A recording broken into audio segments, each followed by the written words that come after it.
Disaster struck our tank this week. Our clownfish jumped out of the tank.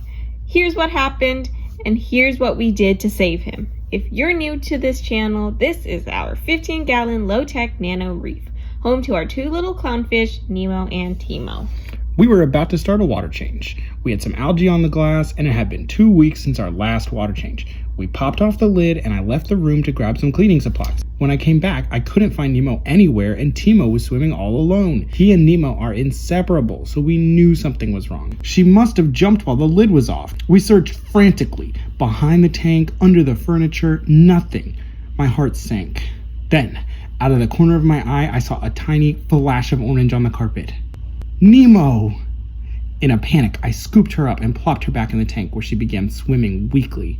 She was stressed and covered in dust and hairs from the carpet. What should we do? First, an explanation of how this happened. Clownfish are very easily excited and constant beggars. They have no knowledge of anything outside the tank and assume the world is all water.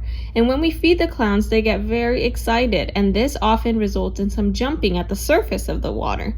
We'd never seen anything high enough to clear the side of the tank though, and we normally keep the lid on. But now that this had happened, what could we do? And how do we stop it from happening again? Stress is the cause of most problems with fish. It can kill them, weaken their immune system, and lead to conflict. To prioritize Nemo's recovery, we want stable parameters, nourishing, meaty food, and low stress. We canceled the water change so that water parameters wouldn't fluctuate and add any additional stress. Nemo was still covered in this dust, which we didn't know how to remove without stressing her more. So we headed to our local fish store to pick up a cleaner shrimp. In the wild, cleaner shrimp groom fish, removing parasites and foreign bodies from the fish's skin. So we hoped that this spa treatment would help remove some of the foreign bodies from Nemo. In the wild, cleaner shrimp set up a cleaning station. Fish come and the shrimp signals with its whiskers that it's open for cleaning. Then, the shrimp will clean off the fish, getting valuable nutrients in exchange for some free grooming. We drip acclimated our shrimp, which we named Chili, and got her in the tank. At the aquarium store, we also picked up some frozen mysis shrimp as a meaty and nutritious meat for our clowns to help them recover. As we were feeding, the clownfish bobbed at the surface happily. Then, just when we thought we had things under control, Nemo jumped again. This time with the lid on. We couldn't believe it. We literally caught him mid-air before he hit the floor. He jumped through this 2-inch space between the lid and the back of the tank. Thankfully, since we were watching, we caught him in our hands before he hit anything and plopped him right back in. We knew we'd needed a different lid solution, so we covered the tank with plastic wrap while we sorted it out. We ordered some thin acrylic sheets online, which you can find linked in the description, and then used a hacksaw to cut it into shape to fit exactly on the back of the tank. We held it up with these little plastic clips, which you can also find linked below. If we had a laser cutter or something, we could cut a much more precise lid, but given the short notice we were working under, we're happy with this result. Now, Nemo can't jump out even when he gets excited at feeding time.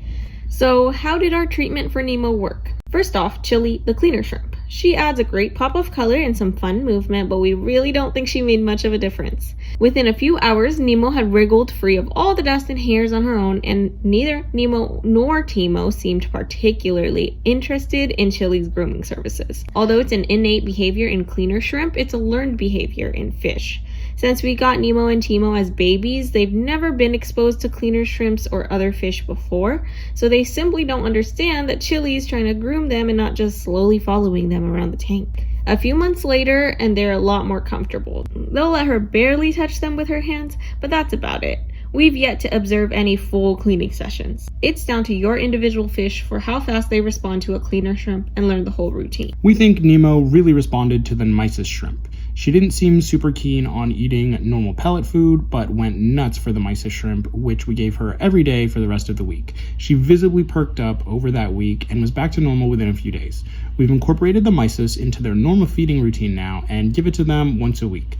We also feed our anemones and corals with it, and they seem to really respond to it. We think delaying the water change was also the right call. The additional stress of changing the parameters, even very, very slightly, could have placed a lot of extra stress on Nemo at the time. So, did the lid work? We're definitely a lot more comfortable with this new lid on the tank. It's been 3 or 4 months, and guess what? No jumps out of the tank, knock on wood. Nemo is thriving, eating well, growing fast, and totally back to her normal self. About a week after Nemo's accident, she was looking good. We did our water change and picked up another Euphyllia coral. This time, a beautiful green frogspawn with 2 heads. If you want to know more about Euphyllia, watch our last video here. We superglued it near our hammer, which was already grown quite a bit since we got it. Our Euphyllia garden was looking good. Maybe just one more and it'll be all done. All our other corals are doing great as well. The zoas are really growing in, and the xenia is looking huge. We might actually need to frag it soon. The GSP, which we were worried about for the first few months, is finally opening up a bit and looking a bit more like we expected it to look. Thank you so much for watching. Let us know in the comments what corals or animals you think we should add next. Should we get a firefish? Maybe a shrimp goby pair, rock goby, pom-pom crab? Let us know. And of course, don't forget to like and subscribe. We'll keep posting our tank builds and updates. If you're ever in or near the San Francisco Bay Area and would like to commission a tank, you can find our email in the description. Alright, that's it guys. Thanks for watching and see you next time.